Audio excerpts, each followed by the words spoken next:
Hello friends, मैं आपका mentor AK Singh. और आज हम जो यूपी टेट के लिए जो SCRT की जो बुक देख रहे हैं, SCRT की जो समरी देख रहे हैं, उसमें हिस्ट्री 6th क्लास की बुक का लेसन नंबर या पार्ट 3 देख रहे हैं। और ये समरी कहीं ना कहीं आपके जो यूपी टेट का एग्ज़ाम है उसमें, और जो यूपी का एग्ज़ाम है जिसमें इस तरह की बुक पूछी जाती है, उसमें बहुत ही महत्वपूर्ण है। अगर आप रिफ्रेशर या अन्य बुक से देखेंगे जो टेक्स्ट बुक के एक रूप मानी जाती है और टेक्स्ट बुक को नहीं पढ़ते, तो आपके यूपी टेट में जो 60 नंबर है SST में, उसमें नंबर नहीं आ पाते। तो समय व्यर्थ न करते हुए हम वीडियो को देखेंगे आगे। देखी होंगी पार्ट यूपी टेट के लिए जो समरी बन रही है SCRT बुक की, उसमें लेसन 1 और लेसन 2 में आपको जितने भी टॉपिक बताए गए हैं और उसमें कितने क्वेश्चन आपको देखने के लिए मिले हैं, अगर आप यूपी टेट का पेपर उठा के देखेंगे, ओल्ड पेपर, उसमें बहुत सारे क्वेश्चन आपको देखने के लिए मिले हैं। वो यहीं से आते हैं, इसलिए आपको बुक की समरी पता होना जरूरी है और कहीं ना कहीं आपको बुक का पता होना चाहिए, क्योंकि आप अगर अदर बुक से उठा कर देखेंगे तो उसमें आपको ये सब चीज़ें नहीं मिलेंगी, बस क्वेश्चन और आंसर मिलते हैं। पर अगर आप एक बुक को पढ़ते हैं तो आपको सारी चीज़ें मिल जाएंगी और आपके जो 60 नंबर हैं उसमें से आपको कहीं ना कहीं 50 नंबर तक आ जाएंगी। तो समय व्यर्थ न करते हुए चलिए लेसन 3 शुरू करते हैं। नदी घाटी सभ्यता और हड़प्पा सभ्यता। नदी घाटी सभ्यता और हड़प्पा सभ्यता इसका चैप्टर का नाम है। इसमें क्या बताया गया, सीधी सीधी बात है, प्राचीन समय में जो व्यक्ति होता था वो नदियों किनारे रहता था। और नदियों किनारे क्यों रहता था? क्योंकि वो खाने पीने और अपने शिकार के लिए नदियों के किनारे रहता था। जो भी जानवर होते थे वो नदी के लिए पर पानी पीने आते थे और उसी समय उसका वो शिकार कर लेता था, इसलिए वो नदियों के किनारे रहता था। और दूसरा कारण यह है, वो अपने लिए पानी के लिए भी नदी किनारे रहता था, क्योंकि जितनी भी सभ्यता है वो आपको नदियों किनारे मिल रही है, वो उसका सबसे महत्वपूर्ण कारण यही है। ठीक है। और व्यापार देखिए, जैसे इसमें भी लिखा है, प्राचीन समय में लोग सभ्यता नदियों किनारे रहती थी। नदियों किनारे का कारण होने का खेती करना, पानी पीना और अधिक अन्न उगाने वाली जो व्यापार होता, जैसे आपको बताया, रहता ही इसलिए था वो कि जिससे अगर उसका खेती करनी हो, कोई जानवर को मार के खाना हो, पानी की जितनी भी जरूरत थी पानी की, वो उसकी सारी पूरी हो जाती थी। तो नदियों किनारे की सभ्यता के बारे में देखेंगे। सबसे पहली और सबसे मुख्य सभ्यता है हड़प्पा सभ्यता। हड़प्पा सभ्यता के सबसे ज़्यादा और सबसे महत्वपूर्ण इसलिए मानी जाती है क्योंकि यही एक ऐसी सभ्यता है जिसके द्वारा सब कुछ विकसित और एक नगरीय सभ्यता के रूप में मानी जाती है। हड़प्पा सभ्यता में हमें बहुत सी चीज़ें देखने को मिली है जिसमें आज की उम्दा तकनीक भी उसको कर नहीं पाई है। तो इसकी खोज कैसे हुई, इसकी खोज के बारे में देखेंगे। और ये सभ्यता कब की है? 2500 ईसा पूर्व से लेकर 1520 ईसा पूर्व तक। ठीक है बच्चों, आगे देखते हैं इसकी खोज के बारे में। खोज के बारे में क्या कहते हैं, जब 1921 में भारत अंग्रेज का राज था, तब वह उस वर्ष पुरातत्व विज्ञानियों ने पंजाब के प्राप्त पास हड़प्पा सभ्यता स्थान की खोज करी। और सीधी सीधी ये बात है, एक तरह से उस टाइम रेल लाइन का विकास हो रहा था, तो रेल लाइन बिछाते बिछाते इसकी खोज हुई थी। ये नगरीय सभ्यता है। सबसे बड़ी बात ये नगरीय सभ्यता। और दूसरी नगरीय सभ्यता कौन सी है, वो अब आगे हम चैप्टर जब पढ़ेंगे उसमें देखते हैं। ठीक है, ये नगरीय सभ्यता। इस प्रकार सिंधु प्रांत एक गांव जो कि मोहनजोदड़ो कहलाता है। और मोहनजोदड़ो, और एक चीज आपसे पूछी जाती है, हड़प्पा सभ्यता क्यों पड़ा इसका नाम, या मोहनजोदड़ो क्यों पड़ा, या सिंधु घाटी सभ्यता क्यों पड़ा? तो इस तरह के सवाल आपसे पूछे जाते हैं। तो इसका कारण यही है, हड़प्पा शहर सबसे पहले खोजा गया था और सिंधु घाटी सभ्यता इसलिए कहा क्योंकि सिंधु नदी के किनारे है। मोहनजोदड़ो का मीनिंग पूछा जाता है, मोहनजोदड़ो का मृतकों का टीला। मोस्ट इंपॉर्टेंट कि मोहनजोदड़ो का मतलब क्या है, मृतकों का टीला, ये आपसे पूछा जाता है। यह एक नगरीय सभ्यता थी, यहाँ अवशेष प्राप्त हुए हैं। आगे चलते हैं हम। हड़प्पा सभ्यता के स्थलों में इस पर सभ्यता का अवशेष सबसे ज़्यादा पहले और सबसे पहले प्राप्त हुए हैं, क्योंकि इसीलिए इसे हड़प्पा सभ्यता के नाम से जानते हैं, ना कि मोहनजोदड़ो सभ्यता के नाम से। अगर मोहनजोदड़ो में प्राप्त होते तो इसे मोहनजोदड़ो सभ्यता के नाम से जानते। सबसे पहले हमें हड़प्पा से सब सामान प्राप्त हुए हैं, जितने भी स्थल हैं, वो अवशेष हैं, वो जैसे ये सड़क के और नाली का। आजकल की जितनी भी सभ्यता है, जो आजकल के लोग हैं, वो भी सभ्यता को अपना नहीं पा रहे हैं, क्योंकि इनकी जो सभ्यता थी वो अंडरग्राउंड थी। अंडरग्राउंड नालियां थी और हर नाली हर एक घर से जुड़ी हुई थी, और नालियां भी इस तरह थी जो उनका जो गंदगी थी वो बाहर जाती थी और अंडरग्राउंड थी। ठीक है, नगर ही नगर, धीरे धीरे आगे खोज हुई और जहां तक हम पता चला है वहां सैकयोग नदी, घाटी और बसे मिले हैं। ठीक है, सबसे इंपॉर्टेंट चीज ये जो पूछी जाती है क्षेत्र के बारे में, भारत में ये पूछा जाता है कि रोपण कहाँ है। रोपण आपको पता होना चाहिए, पंजाब में है। कालीबंगा कहाँ है, राजस्थान में है। लोथल कहाँ है, गुजरात में है। और दाइमाबाद कहाँ है, दाइमाबाद महाराष्ट्र में है। यही सब चीजें आपसे पूछी जाती है, और ये कहीं ना कहीं टीजीटी पीजीटी में भी 1 से 2 क्वेश्चन इसमें से आ जाता है कई बार, कि दाइमाबाद कहाँ है। सबसे ज्यादा पूछा जाता है दाइमाबाद और कालीबंगा, लोथल और फिर रोपण। ये चारों मोस्ट इंपॉर्टेंट है, इसे आप नोट कर लीजिए, ये चीजें पूछी जाती हैं, इसे इंपॉर्टेंट। ठीक है, दूसरा क्या है, ये एक नगरीय विशेषता। नगरों की विशेषता क्या है, इसमें जो नगर होते थे वो सारे इस तरह होते थे, उसमें सड़क चौड़ी चौड़ी होती थी। ठीक है, गलियां होती थी। सबसे सड़क जो होती थी पश्चिम से पूर्व की ओर तथा उत्तर से दक्षिण की ओर जाती थी। ये भी पूछा गया है यूपी टेट में एक बार, कि जो सड़क होती थी वो कहाँ से थी, पूर्व से पश्चिम और उत्तर से दक्षिण की ओर जाती थी। सड़क के किनारे पक्की नालियां थी। ठीक है, बड़े बड़े नालों का मिलना है, और आसानी से जो स्नान घर थे उनके सफाई थी, स्वच्छता थी। और जितनी भी चीजें होती, जैसे आजकल के घर में हमने जो आज भी गाँवों में बहुत सी जगह, अब तो विकास हो गया है, पर जो शौचालय थे उनका नहीं था।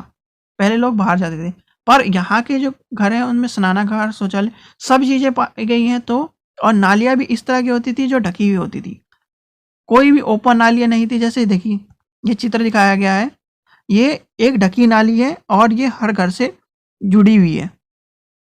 तो इनका इस तरह का महत्व था।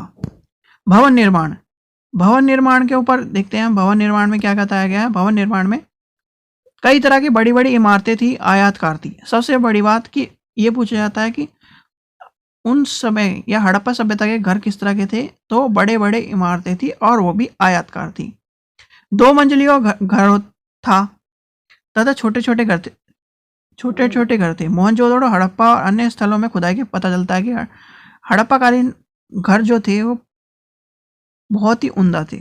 ठीक है, प्रत्येक घर के बीच में एक आंगन होता था, रसोई घर होता था, शौचालय होता था। देखिए क्या होता था, आंगन होता था, चारों तरफ के कमरे होते थे, रसोई घर था, शौचालय था, स्नानागार था, और 2 मंजिला मकान ऊपर जाने के लिए सीढ़ी होती थी। ये आज देखिए, आज तक जो आप गाँवों में भी देखेंगे, बहुत से जगह पे देखेंगे इस तरह घर नहीं पाता या इस तरह घर नहीं मिलते। तो उस समय देखिए, उस समय भी इतना वैज्ञानिक और इतने उम्दा तकनीक थी जो आज के समय भी हमें देखने को नहीं मिल रही है। समय अवधि आपको पता ही चल गई है, 2500 से लेकर 1520 ईसा पूर्व तक। ठीक है बच्चों, ईसा पूर्व और बीसी और एडी के बारे में आपको बता दिया है, तो ये आपको पता होना चाहिए। ये ग्राफ देखिए कहाँ की तरफ चल रहा है, ये इस तरफ चल रहा है। क्या हो गया, बैक, आपको बताया था बैक। और ये किस तरफ, एडी वाला ग्राफ किस तरफ चलता है, इस तरफ। जैसे जो हम रह रहे हैं, जिस आज है 2022, तो हम क्या है 2022 एडी में। आपसे पूछ लिया जाएगा 2022 को लिखिए, तो 2022 क्या है, 2022 एडी। ठीक है, आगे चलते हैं। देखिए, जो अभी जो बात हो रही थी उसके बारे में बताया गया। ये घर है उनका। घर में क्या है? दीवार है, शौचालय है, कुआं है। ये कुआं है, ये कुआं है, शौचालय है, सीढ़ियां हैं, दूसरी मंजिल है और ये आंगन है। तो उस समय घर क्या थे? बहुत ही अच्छी तकनीक के थे। मोहनजोदड़ो में गोदाम भी मिला है। मोहन आपसे पूछा जाए गोदाम कहाँ मिला है तो मोहनजोदड़ो में मिला है। पकी हुई ईंट, उस समय ईंट पकाने की भट्टी रहे होंगे, ठीक है, तो पकी हुई ईंट का भी मिला है। हड़प्पा सभ्यता के नगर खुदाई पे पक्के घरों अलावा बड़े बड़े गोदाम, आसपास के गांवों में अनाज इकट्ठा करने के लिए गोदामों का भी जिक्र कहा गया है। और जो घरों और गोदाम के अलावा मोहनजोदड़ो में एक पक्का स्नानागार भी मिला है। आपसे पूछा जाता है, ये पूछा जाता है कि जो पक्का स्नानागार कहाँ मिला है, तो वो है मोहनजोदड़ो में। ठीक है बच्चों, जो कि ये रहा स्नानागार का चित्र, ये रहा। रहन सहन, रहन सहन पूछा जाएगा। रहन सहन, चावल गेहूं जो हड़प्पा वासी का भोजन पदार्थ था। आपसे पूछा जाएगा हड़प्पा वासियों का जो क्या था, भोजन क्या था? वो था चावल, गेहूं और जौ। सूती वस्त्र और ऊनी वस्त्र का प्रयोग करते थे। यह निवासी गेहूं, जौ, कपास, मटर, तिल, अनाज की खेती करते थे। अगर पूछा जाए कि आपसे वो किस चीज की खेती करते थे? गेहूं, जौ, कपास, मिट्टी, चावल आदि की खेती करते थे। गधों, बैल, बकरी, गाय, भैंस, भेड़, सुअर, हाथी, ऊंट आदि को इनके पालतू जानवर थे। ठीक है बच्चों, ये सब चीजें आप ध्यान से देखें। ये जो जितना पैराग्राफ है इसी में से आपको 2 से 3 क्वेश्चन मिल जाएंगे। और वो क्वेश्चन पूछेगा क्या कि भोजन किस तरह करते थे, किस तरह की खेती करते थे, किस तरह के जानवरों को पालते थे। अगर आपसे पूछा जाए कि पाषाण काल में सबसे पहला पालतू जानवर कौन सा है, वो है कुत्ता। और अगर आपसे पूछा जाए हड़प्पा सभ्यता में के पालतू जानवर कौन से हैं, तो उसमें ये सब आ जाएंगे। बैल, गाय, भैंस, बकरी, भेड़, सुअर, हाथी, ऊंट, ये पालतू पशु थे। ठीक है, अब जो उनकी जो चीजें, जैसे देखिए हार, कंगन, पाजेब, बाली, अंगूठी, प्रिय आभूषण थे। ये आपको देखने के लिए मिल रहे हैं। ये जो हैं इसमें ये अंगूठी हो गई, ठीक है, बाली, हार, ठीक है, ये सब चीजें उस समय पहनते थे। नेक्स्ट, आप मिट्टियों के मनके से आभूषण बनाते थे। ये जो उस समय के जो थे वो मिट्टियों के आभूषण बनाते थे। देवी देवता, देवी देवताओं के बारे में पूछा जाता है। देवी देवता, इनके जो देवी देवता थे वो किस तरह के थे? तो देवी देवताओं के बारे में सबसे महत्वपूर्ण है देवी देवताओं की जो ये थी, हाथ पर बनी मूर्तियों से देखे सब में मिट्टी की मूर्तियां पाई गई हैं। मूर्तियां पत्थर और पट्टी पर पाई गई हैं। भैंस के सींग का चित्र है और चारों तरफ जानवर हैं। कई देवता होंगे तथा सिंधुवासी पशुओं की देवता मानाकर पूजा करते थे या पूजते थे। ठीक है, ये जो आपको ये चित्र देखने को मिला है, मृत्यु देवता, ये जो आपको जो उस समय जो जितने भी जो चीजें थी वो पशुओं की पूजा करते थे। ठीक है,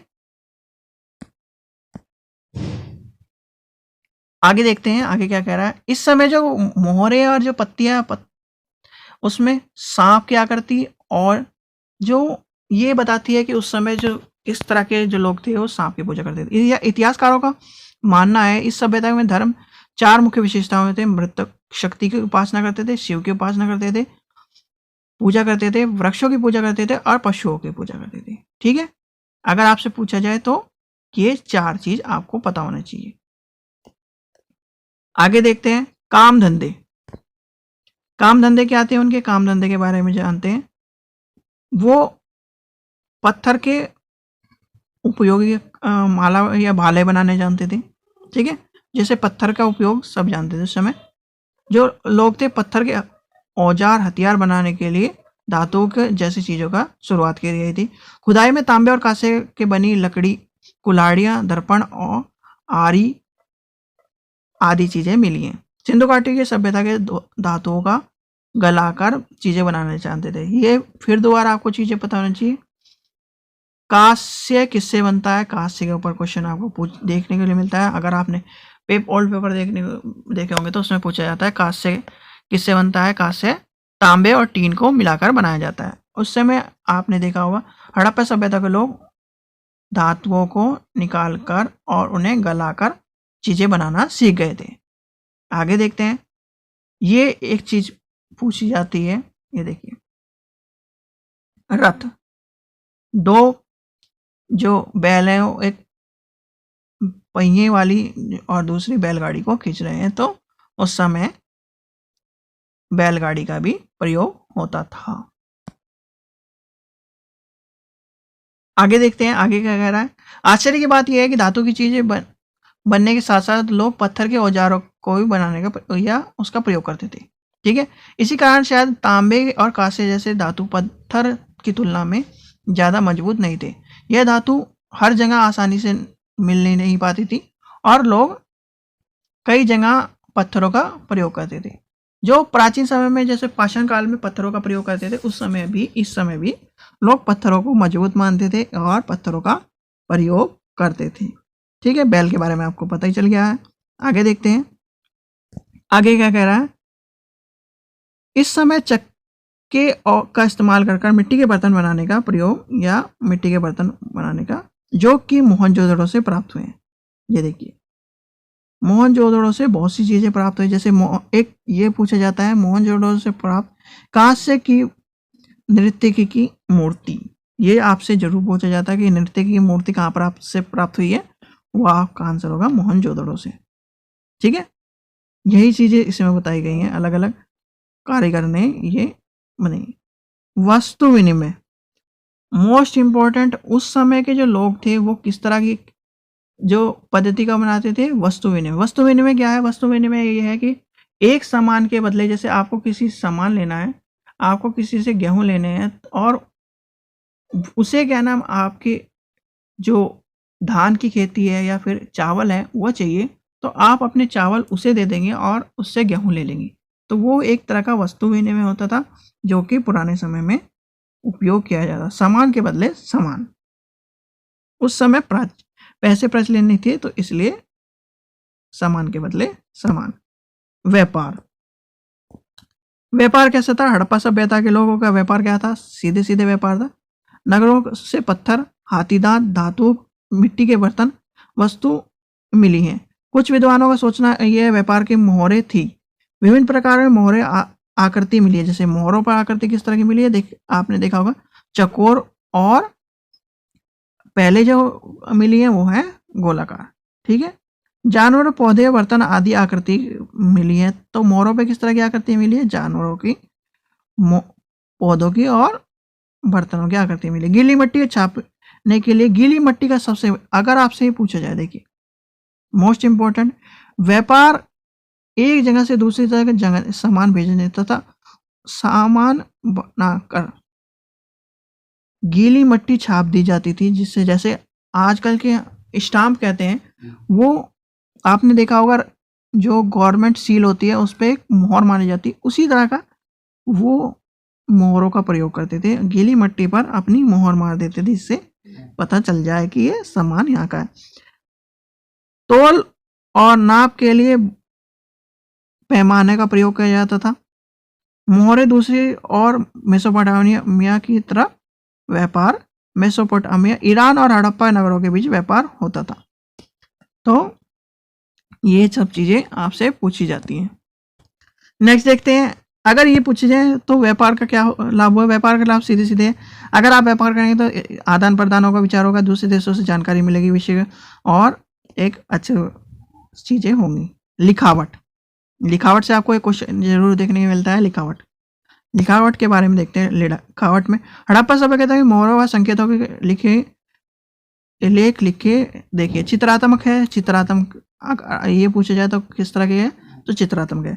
विद्वानों का आज तक कोई भी पता नहीं लगा पाया।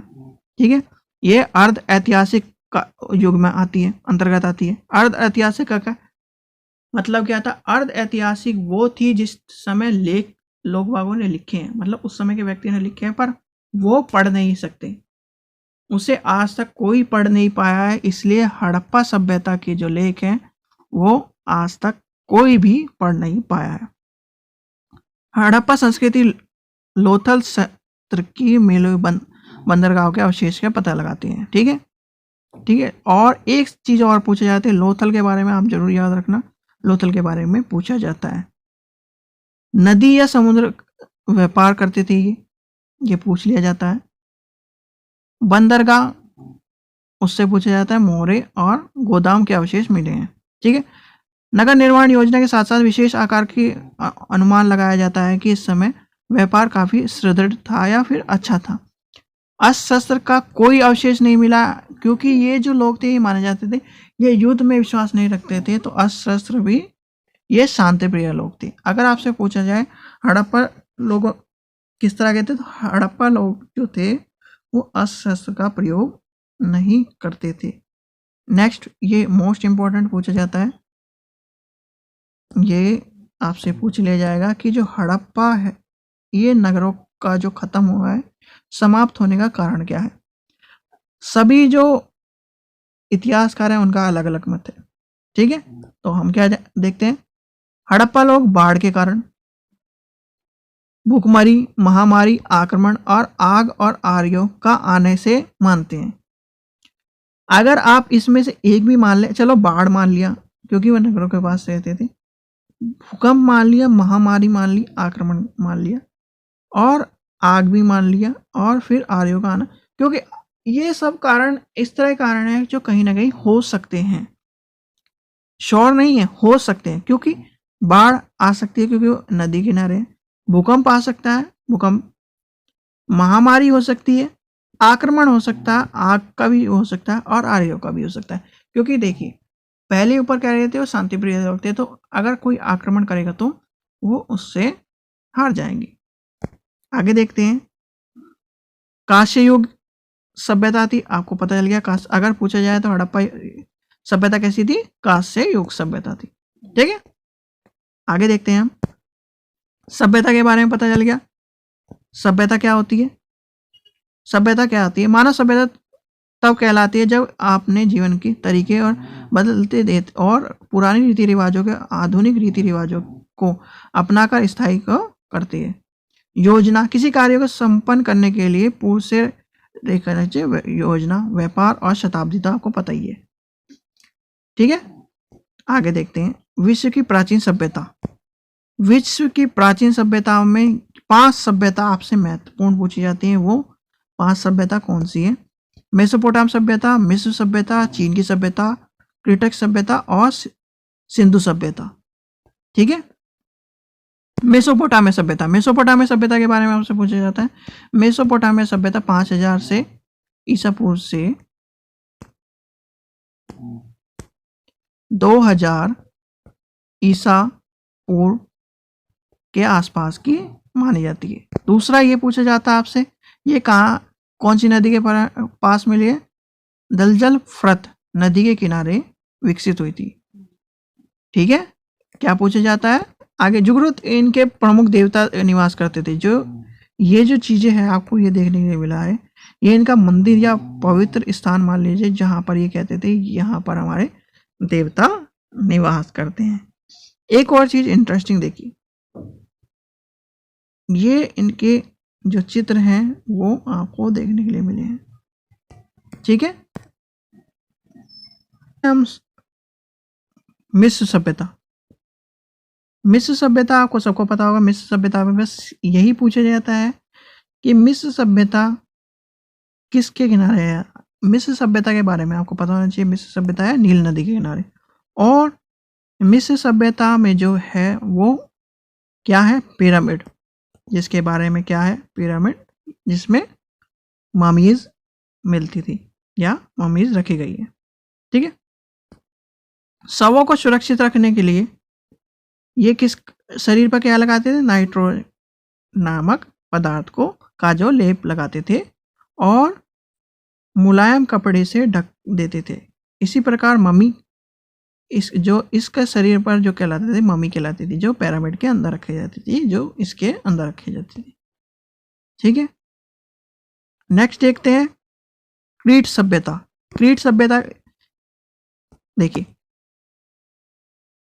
जो मिस्र सभ्यता उसमें आपको सिर्फ 2 ही चीज याद रखनी है, 2 से 3 चीज।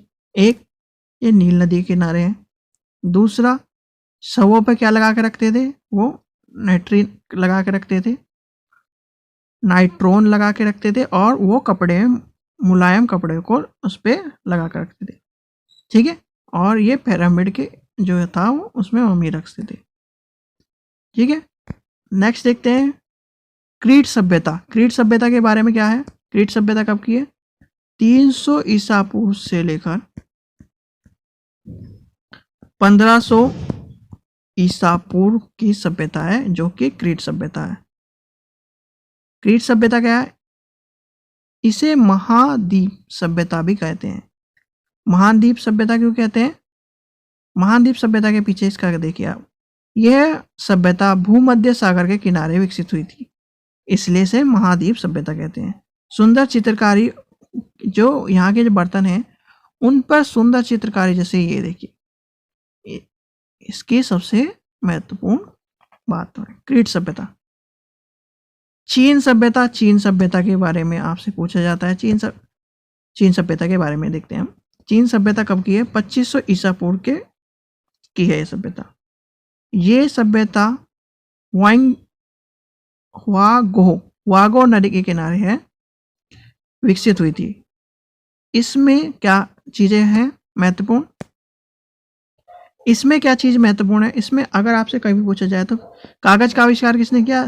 ये किया है चीन ने। और दूसरा, इस सभ्यता में क्या चीज महत्वपूर्ण है? इस सभ्यता में ये चीज में सटान, क्या है ये? सटान के कपड़े के बांस पर और बांस पर लिखने की शुरुआत किसने करी? चीन सभ्यता ने।